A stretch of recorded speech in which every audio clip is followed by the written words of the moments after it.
The massive doors of the Galactic Council chamber opened with a deep rumbling sound that echoed through the enormous space. Ambassador Kim Tae-ho walked slowly into the room, carrying a thick folder filled with documents and proposals that had taken his team months to prepare. His footsteps made soft clicking sounds on the polished metal floor as he made his way to the human delegation table. The chamber was huge beyond imagination, with a ceiling so high it disappeared into shadows. The walls curved in a perfect circle and were covered with screens showing star maps and data from across the galaxy. Hundreds of seats were arranged in rising tiers around the central speaking area, where representatives from dozens of alien species sat. And Kim Tae-ho had been doing this job for 3 long years, and each meeting felt harder than the last. He was a tall man with graying hair and tired eyes that had seen too many broken promises.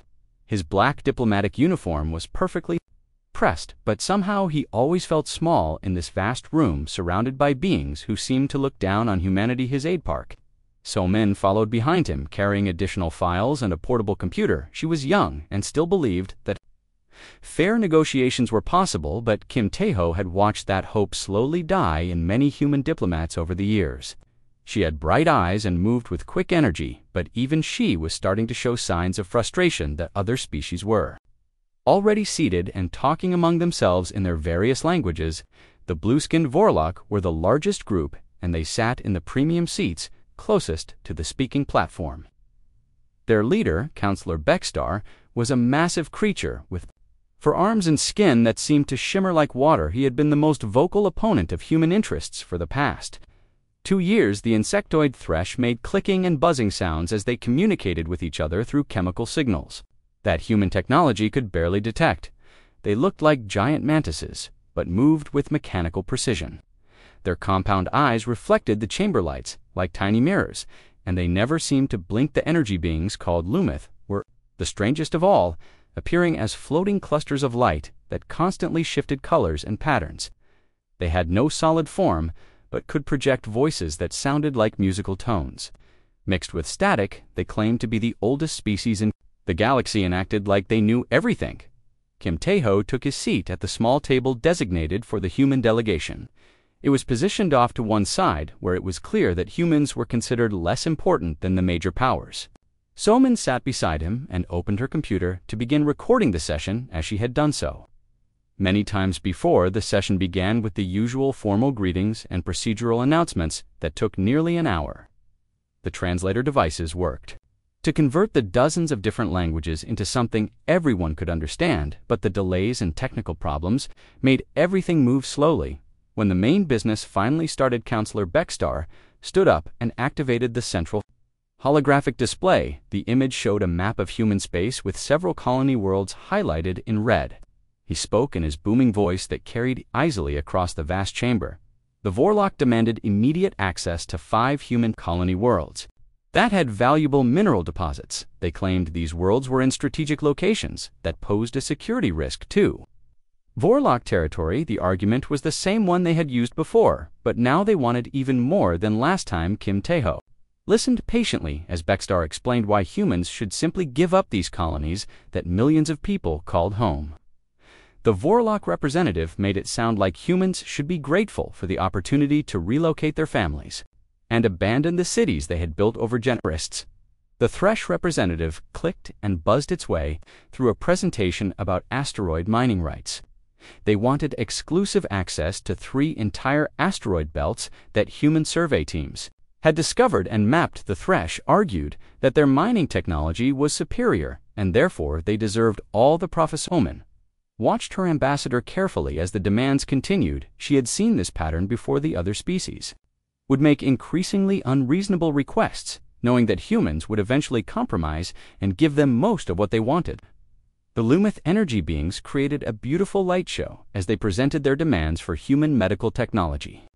They wanted complete access to all human research on disease treatment and genetic therapy. The work represented hundreds of years of scientific advancement and billions of credits in research costs, but the Lumith expected it for free. Each species took turns presenting their demands, and each one was more unreasonable than the last.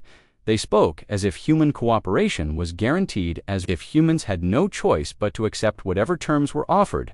The pattern had been established over years of negotiations where humans always backed down. Kim Tae-ho had prepared careful responses to each demand.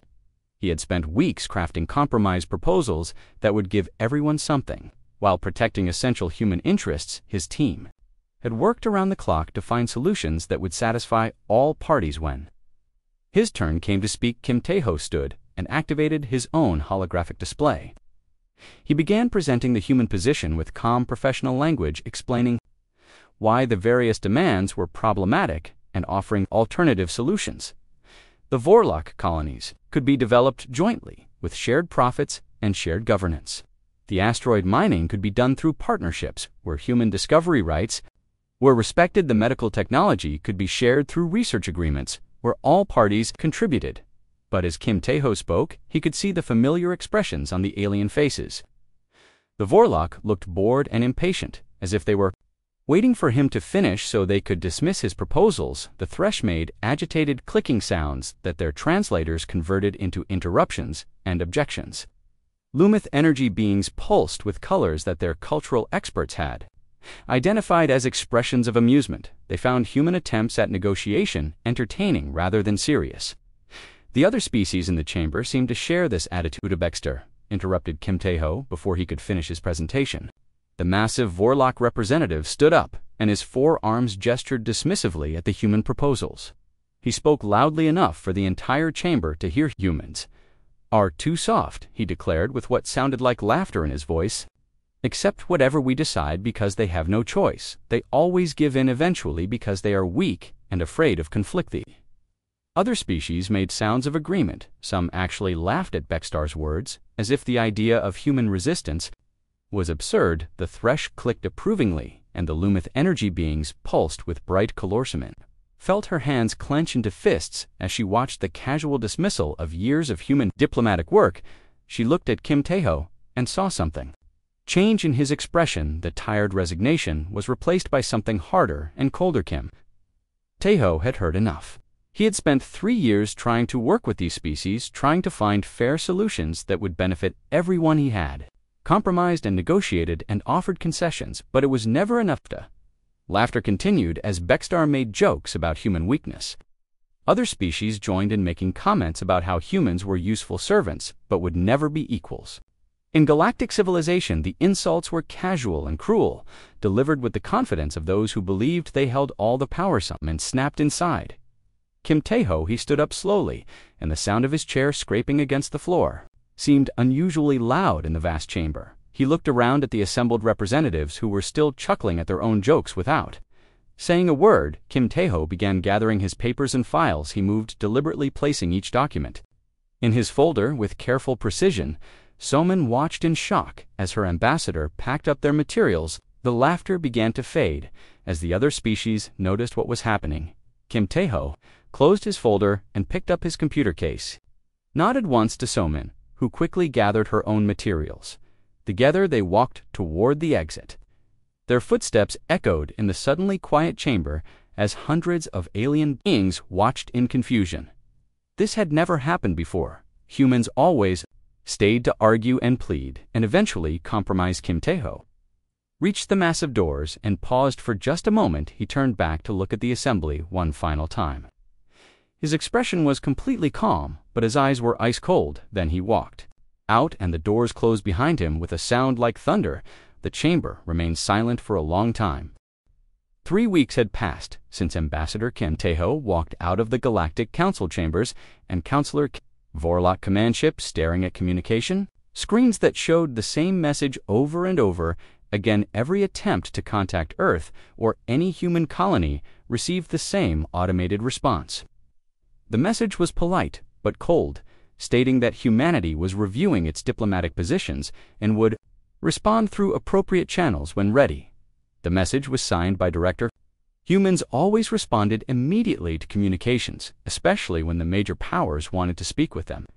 They were eager to please and quick to offer compromises, but now there was only walked to the large window that showed the stars outside. His reflection looked back at him, But instead of the confident expression he usually wore, there was uncertainty. In his 4 eyes he had been so sure that humans would come crawling back. Within Dason, the mining station orbiting asteroid belt, the massive mining equipment that the Thresh had installed was breaking down faster than his repair teams could fix it. The alien technology was advanced, but it required constant maintenance that only human technicians knew how to perform. The Thresh had designed their mining systems to work with human support crews because humans were cheaper than building fully automated systems. Now those same humans were nowhere to be found. But the insectoid aliens seemed confused by the situation. The Thresh could not understand that something fundamental had changed. In the medical research facility on Europa Station, Dr. Choi Byung-ho was dealing with increasingly desperate messages from the Lumith energy beings, regular shipments of medicine that humans had been providing for free. The disease was unlike anything that affected solid matter species, because the Lumith existed as pure energy patterns. The cure required special compounds that only human scientists knew how to create. The process was incredibly complex and had taken years to develop, but humans had shared it freely as part of diplomatic cooperation.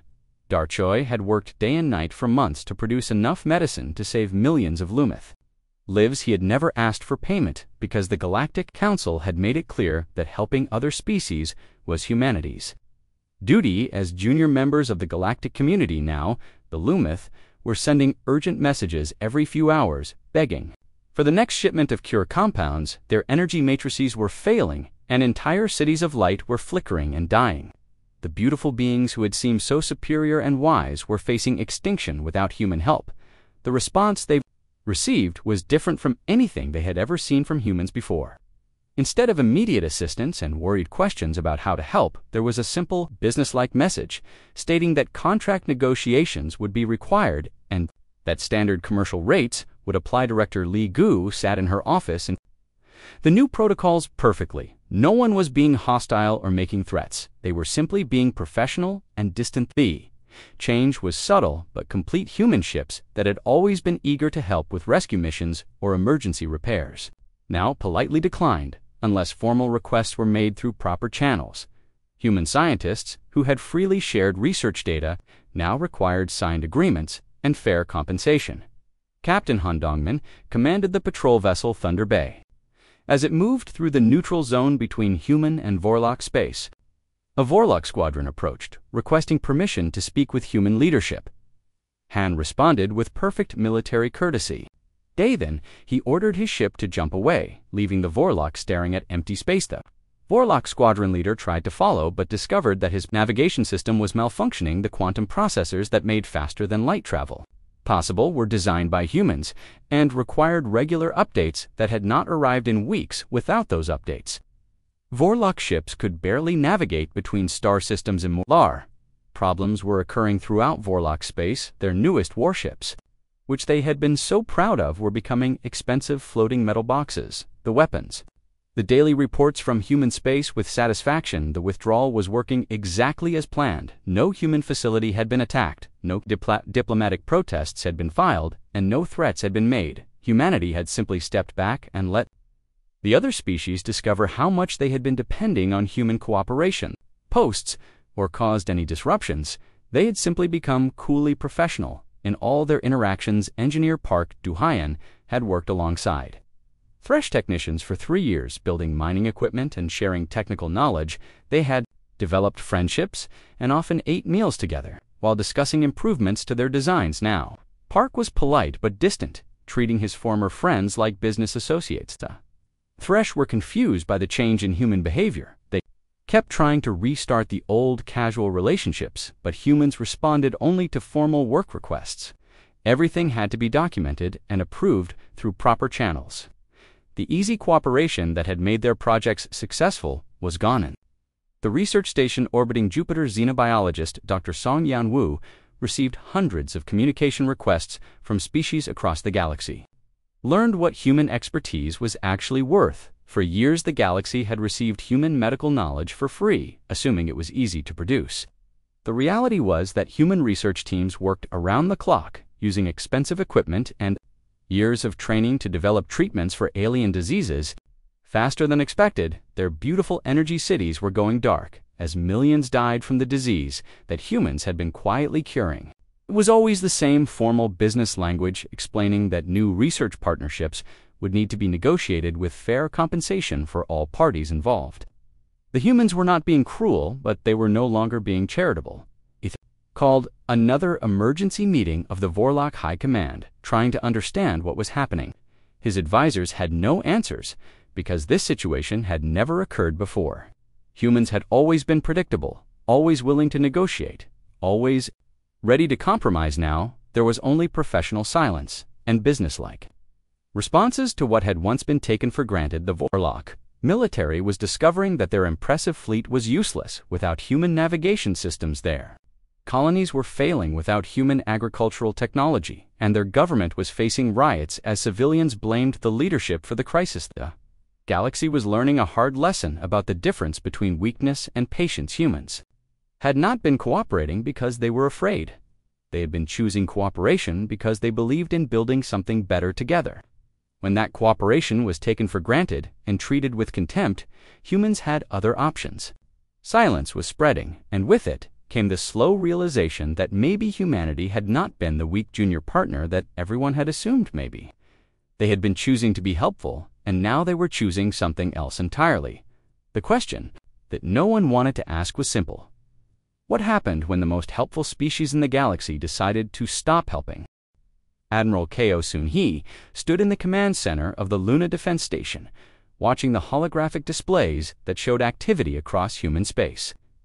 Every report confirmed what she had hoped to see. The withdrawal was working perfectly, and the other species were finally starting to understand their mistake. Massive screens showed shipping lanes that had once been filled with mixed fleets of human and alien vessels. Now human ships moved in organized patterns within their own territory, while alien vessels struggled to navigate the trade routes they had used for decades. The difference was striking. Her aide commander, Chen Subin, approached with the daily intelligence report. The young officer had been tracking alien communications for weeks, and the patterns were becoming clear. The other species were panicking, but they were too proud to admit how badly they needed human cooperation. The main screen of Vorlok fleet was drifting helplessly near the Centauri system. Their navigation computers had failed completely. Without the regular software updates that human technicians provided, the proud warships that had threatened human colonies were now floating metal coffins, unable to find their way home. Ko Sun-hee had predicted this would happen within 2 months. Human quantum processors were integrated into almost every piece of advanced technology in the galaxy. The other species had demanded access to human innovations, but had never bothered to learn how the systems actually worked. The Galactic Council was meeting in emergency session for the 3rd time this week, but for the first time in galactic history, they were meeting without human representatives. The empty seats where Ambassador Kim Tae-ho and his team usually sat seemed to draw everyone's attention. Like missing teeth in a smile, Counselor Beckstar was trying to maintain his confident leadership, but his blue skin had taken on a pale, sickly color that indicated stress among his people. Had built their expansion plans around the assumption that humans would always provide the technical support they needed. The insectoid thresh were making agitated clicking sounds that their translators were having trouble converting into coherent speech. Their mining operations were collapsing across dozens of systems as the human designed equipment broke down beyond repair. The thresh had superior mining technology, but it was useless without human maintenance. Cruise Counselor Ithik of the Nefari spoke for the first time in years. The gas giant dwellers were usually silent during council meetings because they rarely interacted with solid matter species. But now their atmospheric processors were failing, and their people were beginning to suffocate in their own cities. We need the quantum components that humans produce, Ithik said in a voice that sounded like wind rushing through metal pipes. Our entire civilization depends on the atmospheric systems that human engineers designed. We have perhaps 6 months before our cities become unlivable. The room fell silent as the reality of the situation hit them. Humans had not just been passive participants in galactic civilization, they had become essential to the survival of multiple species. The technology they had shared freely was now revealed as the foundation that held everything together. On the research station orbiting Europa, engineer Nam Haijin was working with her team to complete the final batch of quantum processors. Before the facility shut down for maintenance, the components they were producing were the most advanced in the galaxy, capable of enabling faster-than-light travel for ships and atmospheric control for entire planets her team had quietly suspended all external shipments 3 weeks ago following the new protocols. No threats had been made, no ultimatums delivered, just the simple ending of services that everyone had taken for granted. Similar facilities across human space had done the same. The impact was becoming visible across the galaxy. Trade routes that had operated smoothly for decades were disrupted as alien ships struggled with navigation failures. Colonies that had seemed prosperous and independent were discovering how much they depended on human agricultural technology and life support systems. Dr. Song Yanwu received a priority communication from the Lumith homeworld. But instead of the usual arrogant demands for free medical assistance, the message was desperate and pleading. The energy beings who had seemed so superior were facing extinction as the plague spread unchecked through their matrix cities. Beautiful creatures of living light were dying by the millions because they had assumed human medical research would always be available without cost. Now, they were offering massive payments for treatments that humans had been providing for free, but the response was always the same. Director Li Giwu finally agreed to accept a direct communication link from the Galactic Council. Her face appeared on screens throughout the emergency session. Chamber calm and professional as she addressed the assembled representatives for the first time in months. The Human Federation is prepared to resume normal diplomatic and commercial relations, she announced in a clear, steady voice. We will be happy to discuss new agreements based on mutual respect and fair compensation for all services rendered. Her words were polite, but there was something different about her tone. The desperate pleading that had characterized human diplomatic language for years was gone, replaced by the confident bearing of someone who held the stronger position in negotiations.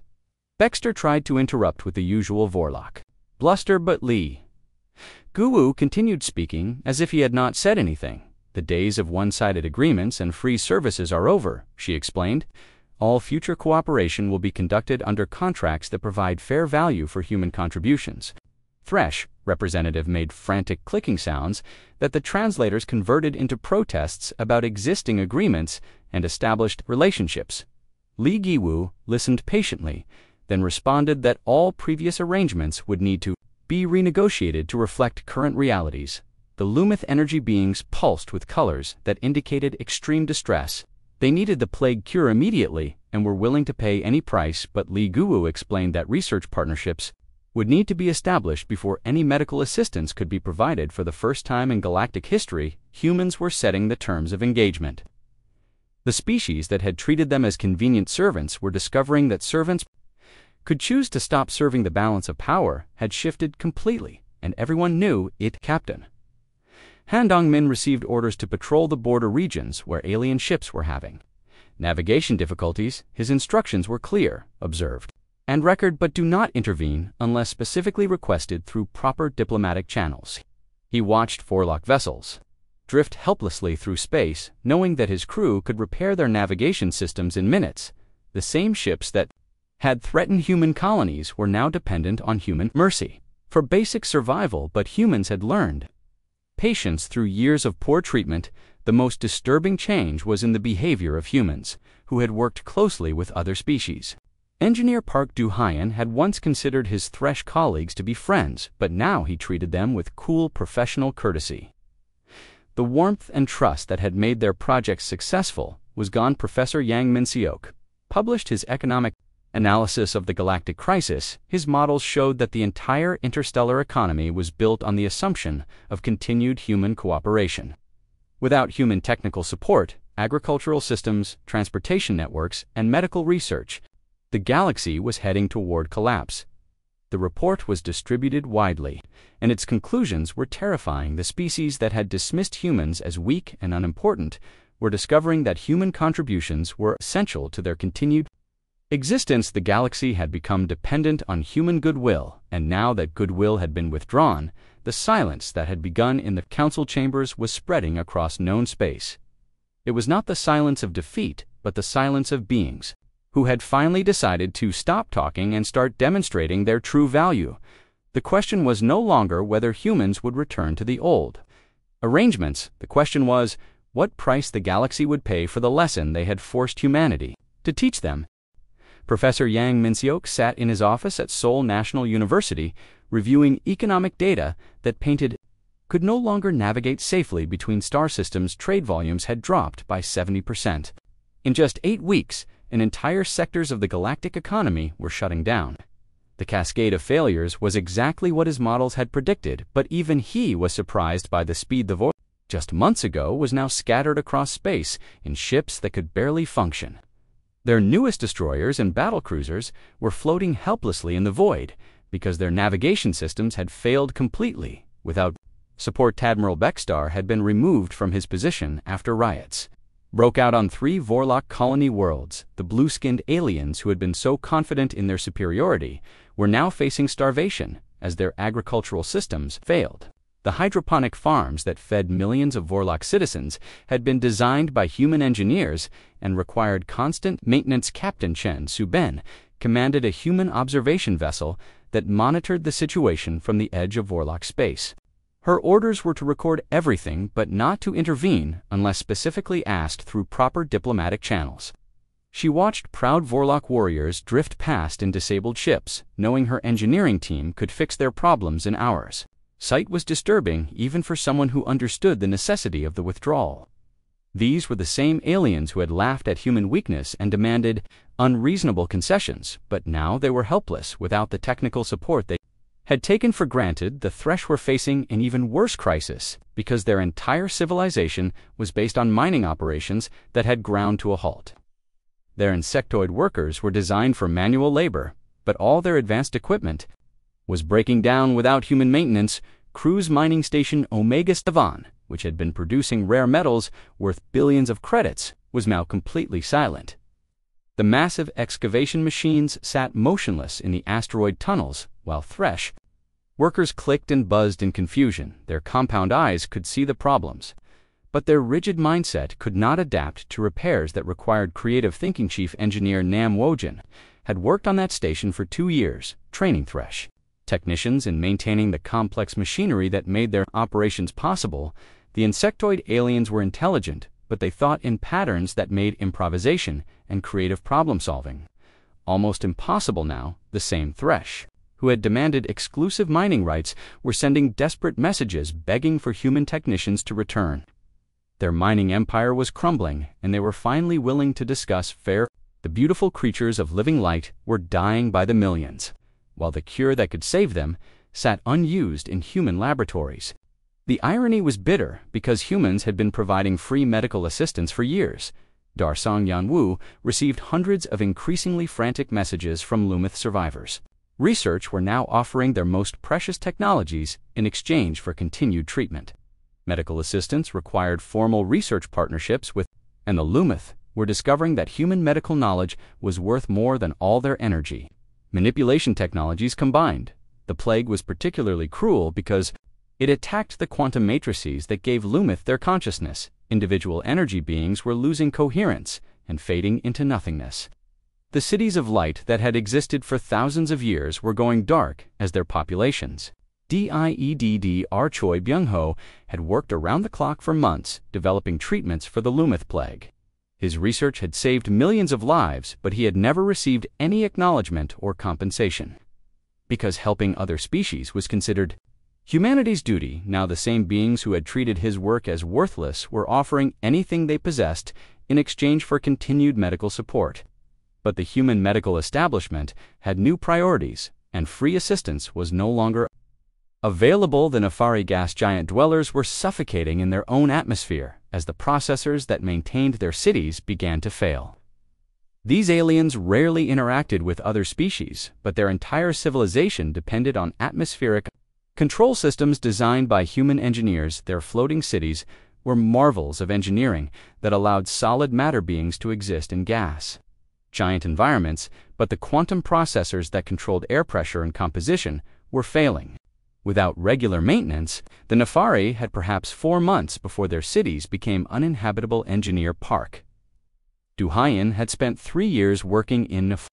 Civilization alive, the gas giant dwellers had been polite but distant, treating human engineers as useful tools rather than respected colleagues. Now, those same Nefari were sending urgent requests for technical assistance, but they were discovering that human expertise came with a price. The engineers who had once worked for minimal compensation now demanded fair payment for their life-saving knowledge. The most disturbing aspect of the crisis was how quickly it had developed. The galaxy had become so dependent on human cooperation that even a brief withdrawal caused massive disruptions. Systems that had seemed stable and independent were revealed to be held together by human technical support and goodwill. Captain Han Dongmin received daily reports of alien vessels in distress throughout the neutral zones. Now desperate for any kind of support, the change in alien behavior was remarkable. Species that had been arrogant and demanding were now sending polite requests for assistance. The was replaced by desperate respect for human capabilities. For everything from navigation system repairs to agricultural technology maintenance, the prices were shocking to species that had received these services for free. Human technical expertise was worth far more than anyone had realized, and the true cost of maintaining galactic civilization was finally being calculated. Trade negotiations that had once favored alien interests were now reversed as humans held all the essential technologies. The species that had forced unfair agreements on humanity published daily economic updates that tracked the collapse of interstellar commerce. His analysis showed that the galaxy had perhaps 6 months before complete. Governments trying to understand how their civilizations had become so dependent on a species they had considered inferior. The reality was that humans had been quietly holding the galaxy together. Possible her team had suspended all external shipments, but they continued manufacturing to maintain human operations.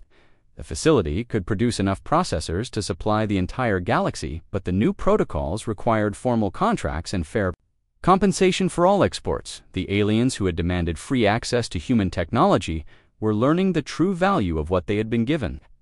The silence that had begun when Ambassador Kim Tae-ho walked out of the council chambers had become a deafening roar of collapsing civilizations. The galaxy was discovering that human cooperation was not a right, but a privilege that could be withdrawn. The question was no longer galactic civilization could survive long enough to meet humanity's new terms for cooperation. 3 months after humanity began its strategic withdrawal, the Galactic Council finally admitted defeat and agreed to meet human terms for new negotiations. The other species were coming as supplicants rather than demanders. Ambassador Kim Tae-ho walked into the council chambers with quiet confidence, replacing the tired resignation that had characterized his previous appearances. His delegation was larger now, including economic advisors, military representatives, and technical specialists who would help negotiate the new reality of galactic relations. The seating arrangement had changed dramatically. The small table where humans had once sat in the corner was gone, replaced by a position of equal status with the major powers director. Lee Gi-woo accompanied the delegation as chief negotiator, bringing with her a team of experts who understood the true value of human contributions. Chamber felt different too. Instead of the casual dismissal and barely concealed contempt that had greeted human proposals for years, there was nervous attention and respectful silence. By months of dependence on human goodwill, Bixstar was no longer the Vorlock representative. His replacement was a younger alien named Vex. The new representative spoke carefully, avoiding the arrogant tone that had characterized Vorlock negotiations. The Thresh sent their top economic advisor rather than a military commander. The insectoid aliens had learned that their mining empire was worthless without human technical support, and they needed experts who could negotiate fair trade agreements rather than warriors who could only make demands. Vin, the Lumith energy beings had changed their approach. Instead of floating in superior detachment, they projected themselves closer to the negotiating table, in postures that their cultural experts identified as expressions of respect and attention. Director Lee Gi-woo stood to address the assembly, and the chamber fell completely silent. Her voice carried clearly through the vast space as she outlined humanity's new diplomatic framework. The words were polite but firm, establishing principles that would govern all future relations. The Human Federation proposes mutual defense agreements. She announced that treat all signatories as equal partners rather than providers and recipients of assistance. Fair trade partnerships will replace the exploitative arrangements that have characterized previous agreements. Her presentation included detailed economic analysis showing the true value of human contributions to galactic civilization.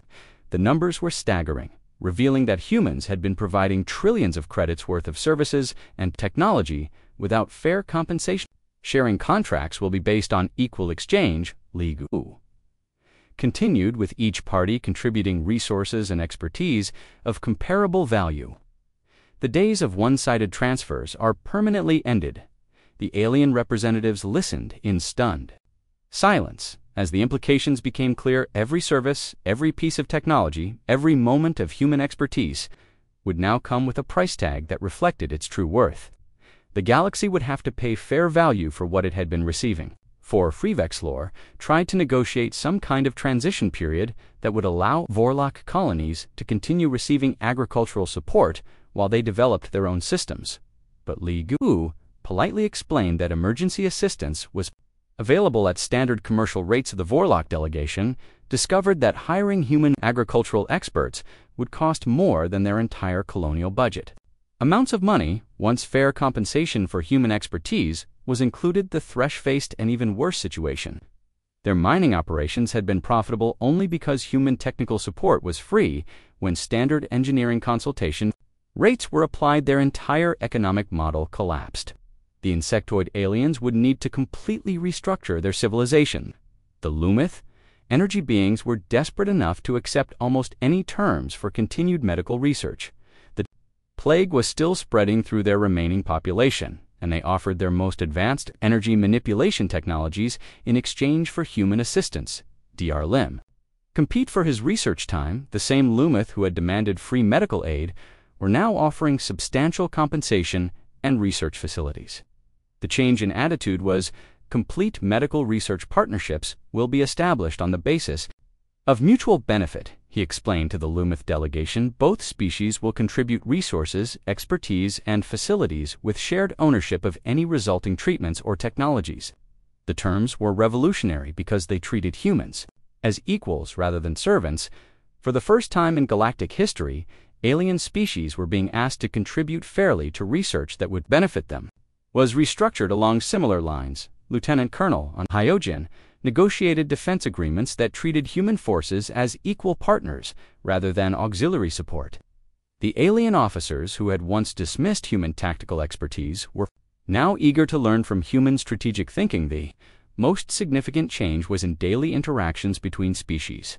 Captain Chen Subin noticed that alien officers who had once treated humans with casual contempt now showed genuine professional respect. The change was not born from fear, but from recognition of human capabilities that had been dismissed for too long. Human colonies that had been pressured to accept unfavorable resource-sharing agreements suddenly found their alien partners much more willing to negotiate fair terms. The balance of power had shifted completely, and everyone understood the new reality. Engineer Park Du-Hyen was approached by his former Thresh colleagues who wanted to resume their working relationship. But the casual friendship that had once existed was gone, replaced by formal business arrangements that protected human interests. The new contracts included fair compensation for human expertise, shared ownership of technological developments, and equal decision-making authority in all joint projects. The Thresh, who had once treated human engineers as useful tools, now had to accept them as equal partners. Trade agreements were completely rewritten to reflect the true value of human contributions. Species that had forced unfavorable deals on humanity discovered that desperation made for poor bargaining positions. The galaxy needed human cooperation more than humans needed alien markets. Professor Yang Minseok analyzed the economic impact of the new agreements and found that human colonies would be far more prosperous under fair trade terms. The wealth that had been flowing to alien powers through exploitative contracts, psychological rather than economic. For the first time in decades, humans negotiated from a position of strength rather than weakness. The confidence that came from being valued rather than taken for granted transformed every aspect of human diplomacy. Li Jiwu established the Human Technology Transfer Office to manage the flood of requests for access to human innovations. The office operated on strict commercial principles with fair compensation required for all technology-sharing species that had demanded free access to human research were shocked to discover what their requests were actually worth a single quantum processor design was valued at billions of credits, and complete atmospheric control systems were worth more than most planetary economies. The galaxy was forced to confront the reality that human cooperation had been the foundation of interstellar civilization. The species that had treated humans as convenient servants were learning that servants could choose to become partners or to stop serving entirely. Ambassador Kim Tae-ho addressed the council one final time during the ratification of the new agreements. His words were measured and thoughtful, without any trace of the desperate pleading that had once characterized human diplomacy. "These agreements represent a new beginning," he announced, "built on mutual respect rather than exploitation. The galaxy will be stronger when all species contribute fairly to our shared civilization rather than some providing while others simply take the chamber." Erupted in formal expressions of agreement from species that had no choice but to accept the new reality. The age of human subordination was over, replaced by an era of true partnership based on recognition of human value. The silence that had begun when Kim Tae-ho walked out of the council chambers had been broken, but it had been replaced by something far more powerful: the respectful attention of beings who finally understood what they had almost lost forever. 1 year had passed since Ambassador Kim Tae-ho walked out of the Galactic Council chambers, and the galaxy had been transformed. Meeting where all voices carried equal weight. Kim Tae-ho stood at the central podium, addressing representatives from across known space. His bearing was confident, but not arrogant, as he spoke about the lessons learned during the year of silence. The chamber was packed with delegates who listened with respectful attention. Peace, he explained to the gathered representatives, is not the same as weakness. We learned this lesson the hard way. Chose cooperation because we believed in building something better together. When that trust was broken, we simply stepped back to reconsider our options. Of taking human cooperation for granted, the species that had dismissed humans as weak and unimportant had discovered that human contributions were essential to their continued existence. Director Lee Gu sat with the human delegation, reviewing reports that showed how completely the galaxy had changed under the new agreements based on mutual respect and fair compensation. Benefited fairly rather than one side exploiting the other. The economic models developed by Professor Yang. Research was advancing faster than ever before because humans were contributing as equal partners rather than helping species across the galaxy. Oh Sa-jin served aboard the joint defense vessel Unity Station, patrolling the contested border regions where the mixed crew of humans and aliens worked together with genuine respect, replacing the old patterns of dominance and subordination the Vorlock officers who served under his command had once barely acknowledged. Military thinking. The change was remarkable and complete. Lieutenant Kim Min-ho worked alongside Thresh engineers on the rebuilt mining operations in the Omega system. Them as equal partners in all aspects of their operations. The new mining contracts included shared ownership of extracted resources, equal decision making authority, and fair compensation for all technical expertise. The Thresh had discovered that treating humans as partners rather than servants made their operations far more efficient and profitable. Darkwan Soon-hee directed the human diplomatic that sometimes the most powerful statement was made, not with words or weapons, but with absence the galaxy had learned to value. Analysis revealed that the year of silence had accomplished more than decades of traditional diplomacy. Then free service providers, the beautiful creatures of living light, now worked alongside human scientists developing treatments for diseases that affected multiple species. He was working with partners who valued his expertise rather than beings who took his efforts for granted. Biological research creating innovations that neither species could achieve alone. The most significant change was in daily interactions between species. Engineer Park. Casual dismissal. The professional courtesy was based on recognition of human capabilities rather than fear of human withdrawal. Captain Han Dongmin, now maintained through fair service contracts that provided regular updates and technical support. Alien vessels that had once drifted helplessly through space now moved confidently along trade routes, supported by human technical expertise that was properly valued and compensated. The difference was visible throughout the galaxy. The economic transformation was dramatic. Human colonies that had been pressured into unfavorable wealth that had once flowed to alien powers through exploitative contracts now remained in human space, supporting education, research, and development. From species willing to pay fair prices for human technology, The same components that had once been given away for free were now sold at prices that reflected their true value. The revenue-supported expanded research programs that benefited all of humanity rather than just providing free assistance to ungrateful aliens. The reports showing that galactic civilization was more stable than it had been in decades. It was more effective when humans were treated as partners rather than support personnel. The strategic thinking that alien commanders had once dismissed as inferior was now recognized as essential to successful joint operations. The Nefari gas giant dwellers had rebuilt their atmospheric control systems through engineering. Kim Tae-ho reflected on the transformation as he prepared his final report to the Human Federation. Report captured the essence of what had happened when silence speaks louder than words. Known space Dr. Lim Jamin published research showing that the medical partnerships established after the withdrawal were producing better results than the old system of free assistance when all parties contributed equally to research projects. The innovations were more creative and effective. The thresh mining operations were more profitable than ever because human engineers were motivated to find efficient solutions rather than simply maintaining systems. They were not fairly compensated for the partnership model created incentives for excellence that had been missing from the old arrangements. Professor Yang Min-seok, everyone more than exploitative arrangements. Even the species that had initially resisted paying fair prices for human services were more prosperous under the new Stunda.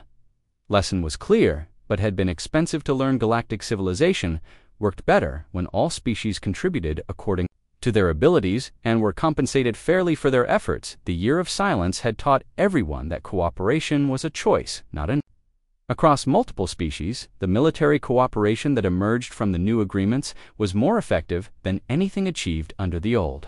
Advice for their most important operations. The transformation in attitude was complete and permanent because it was based on demonstrated capability rather than forced respect. Director to study and teach the principles that had emerged from the crisis. The center became a model for diplomatic training throughout the galaxy, focusing on mutual respect and fair exchange. That the willingness to walk away from unfair arrangements was sometimes the most powerful negotiating position. Strategic withdrawal.